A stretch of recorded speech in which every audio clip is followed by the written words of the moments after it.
We're on location at a third-generation owned family business where the owner actually wants you to walk all over him.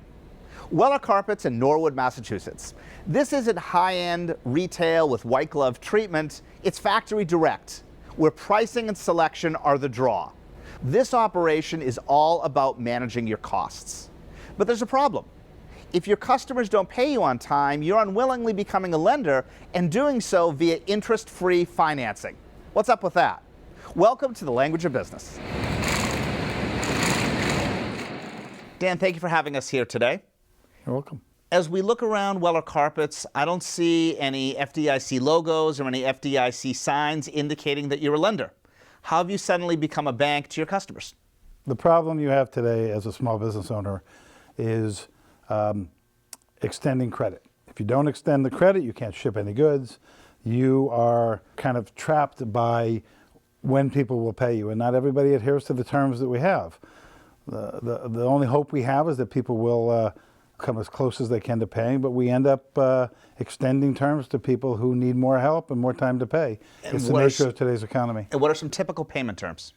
Our traditional terms are net 30, but we have found ourselves having to go as far out as 90 days with some customers. We prefer not to. In an event we have to stretch out that far, then we look to have some kind of payment plan to get us to that point, so that by the end of the 90 days we've actually paid the invoice off. Now, is this an issue that's endemic to Weller Carpets, or is it a general business trend? Yeah, I don't know if it's a business trend. I could tell you within our industry it is. I've spoken to many of my competitors and others in the industry, and I know that our business in general is struggling with collections right now. If you were to ask, I would think 8 out of 10 small rug dealers, they would tell you, or carpet dealers, they would tell you that they spend more time now on the phone collecting money than they do actually getting new business, and that's a problem. Now, obviously, a last resort is to take your customers to small claims court or to a larger forum like district court. What are some interim steps, however, that you can pursue before you just sue the bad guys? Well, the best possible outcome is communication. Unfortunately, not everybody is willing to take your calls, and not everybody is willing to discuss it. And I think that is, you talk about something endemic, I think that's a bigger problem, where people are running away from the problem. I think that we would, and I think most business owners today, especially small business owners, family businesses, would be happy to discuss with people what their issues are, because we have the same problem, we have the same issues. So we understand, but if communication is the key, and if people aren't willing to discuss it and talk to us about it, then it becomes very, very difficult to move forward. If I don't get a return phone call from somebody, then I have no recourse but to take other action. And we prefer not to do that, and luckily, in only very few cases have we actually had to take that action. On the other side of the coin, Dan, on the other side of your ledger, what do you tell your own suppliers who you have to pay, or your own bankers, if you don't have enough money to pay your bills on time? Well, the good news is we try to stay on top of our bills as best we possibly can, but there are times that we have some challenges, and I think an open line of communication is the key. We talk to our, I wouldn't call them lenders, we talk to our vendors, and we explain the situation. We talk to them frankly about where we are and what the situation is. If we make a promise, we adhere to that promise. We pay the bill when we say we'll pay it. But like anybody else, we have some of those challenges.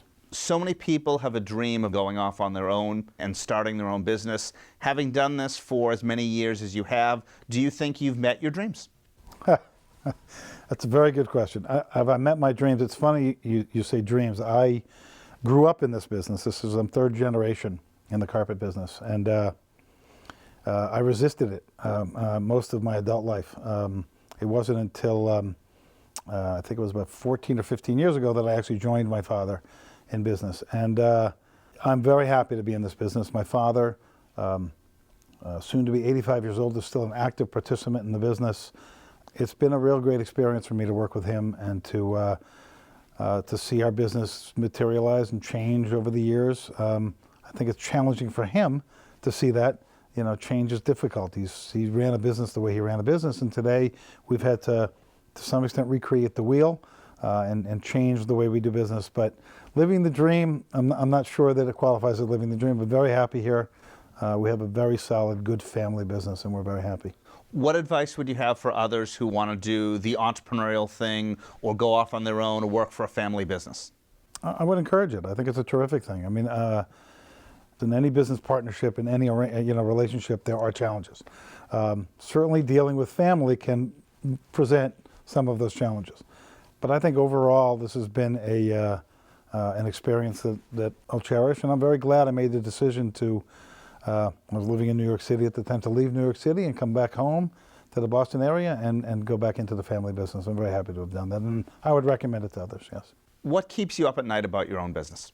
Same as anybody else, is where's the next order coming from and how am I going to pay all my bills? I mean, I don't know anybody that owns a small business today that doesn't have those same fears. But we take it a day at a time.